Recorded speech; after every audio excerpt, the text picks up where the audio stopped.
ಅವಳು ಸವಾಸ ಮಾಡಬೇಡ ಅಂತ ಎಷ್ಟು ಸಾರಿ ಹೇಳಿದೆ ನಿನಗೆ. ಅವಳ ಒಬ್ಬಳಿಗೋಸ್ಕರ ನಮ್ 4 ಜನ ದೂರ ಮಾಡ್ತಿದ್ಯಲ್ಲ, ಅಷ್ಟೊಂದು ಹೆಚ್ಚಾದ್ಲೇನೋ ಅವಳು ನಿನಗೆ? ನಟರಾಜ್, ಅನ್ಯಾಯವಾಗಿ ನಿನ್ ಸಮಾಧಿನ ನೀನೇ ತೋಡ್ಕೊತಾ ಇದ್ಯಾ.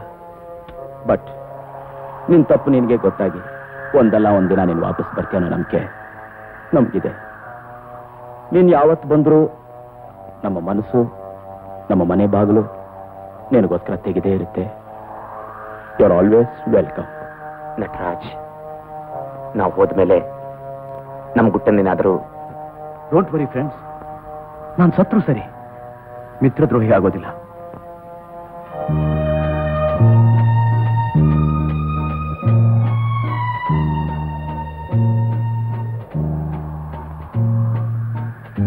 Good bye friends.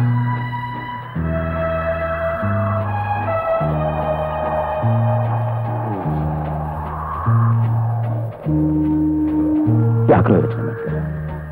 ಇನ್ನೊಂದು 2 ದಿನ ಆಮೇಲೆ ಅವನಾಗೊಂಡು ಬಂದು ನಮ್ಮ ಜೊತೆಗೆ ಸೇರ್ತಾನೆ. ಟ್ರೈ ಮಾಡಿ ಮೋಹನ್. ನೀವೇನು ಹೊರಡಿ. ನಮ್ಮ ಪ್ಲಾನ್ ಪ್ರಕಾರ ಆ ವಿಗ್ರಹವನ್ನು ಕೊಟ್ಟು ಹಣ ತಗೊಬನ್ನಿ. ನಾವಿಬ್ರು ನಿಮಗಾಗಿ ಕಾದಿರ್ತೀವಿ. ನೀವೇನು ಹೊರಡ್ಬೋದು. Wish you best of luck.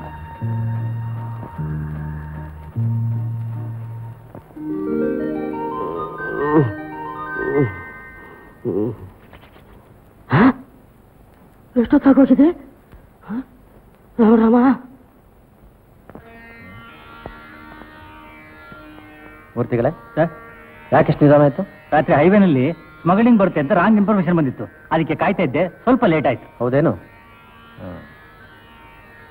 ಪೂಜಾರಿನೂ ಕಾಣಿಸ್ತಾ ಇಲ್ಲ, ಗೋವಿಂದಪ್ಪನೂ ಬರಲಿಲ್ಲ. ಓಂ ಸಹಸ್ರ ಶೇಷಾಪುರುಷ ಸಹಸ್ರಾಕ್ಷ ಸಹಸ್ರಪಾದ. ನಮಸ್ಕಾರ ಸ್ವಾಮಿ. ಯಾಕೆ ಎಷ್ಟು ನಿಧಾನ? ಸ್ನಾನ ಮಾಡ್ಕೊಂಡು ಹೊರಟಿದ್ದೆ, ಬರ್ತಾ ಇರೋ ದಾರಿಯಲ್ಲಿ ಕಾಯಿಗೆ ಮೈಲಿಗೆ ಆಗ್ಬಿಡ್ತು. ಪುನಃ ಮನೆಗೆ ಹೋಗಿ 2 ಸಲ ಸ್ನಾನ ಮಾಡ್ಕೊಂಡು ಬರೋದಕ್ಕೆ ಇಷ್ಟೊತ್ತಾಯ್ತು. ಗೋವಿಂದಪ್ಪ, ನೀವು ನಿಧಾನ ಬರ್ತಾ ಇದ್ದೀರಾ?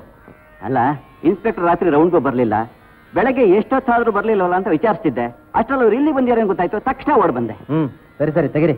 ಸ ಭೂಮಿಂ ವಿಶ್ವತೋ ಕೃತ್ವ ಅತ್ಯಧಿಷ್ಠದಶಾಂಗುಲಂ ಪುರುಷಯೇ ವೇದಗಂ ಸರ್ವಂ ಯದ್ಭೂತಂ ಯಚ್ಚಭವ್ಯಂ ಉತಾಮೃತತ್ವಸ್ತೇಷಾನಃ ಯದನ್ನೇನ ಶ್ರೀರಾಮ ಶ್ರೀನಿವಾಸ ರಾಘವ.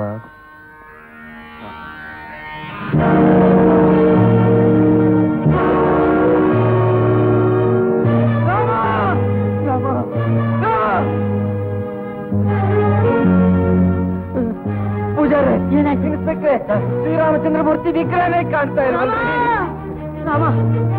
ರಾಮಚಂದ್ರ, ಅಪರಾಧ ಮಾಡಿದೆ ಅಂತ ನನ್ನ ಬಿಟ್ಟು ಹೋದೆ ತಂದೆ. ಅನಾಥ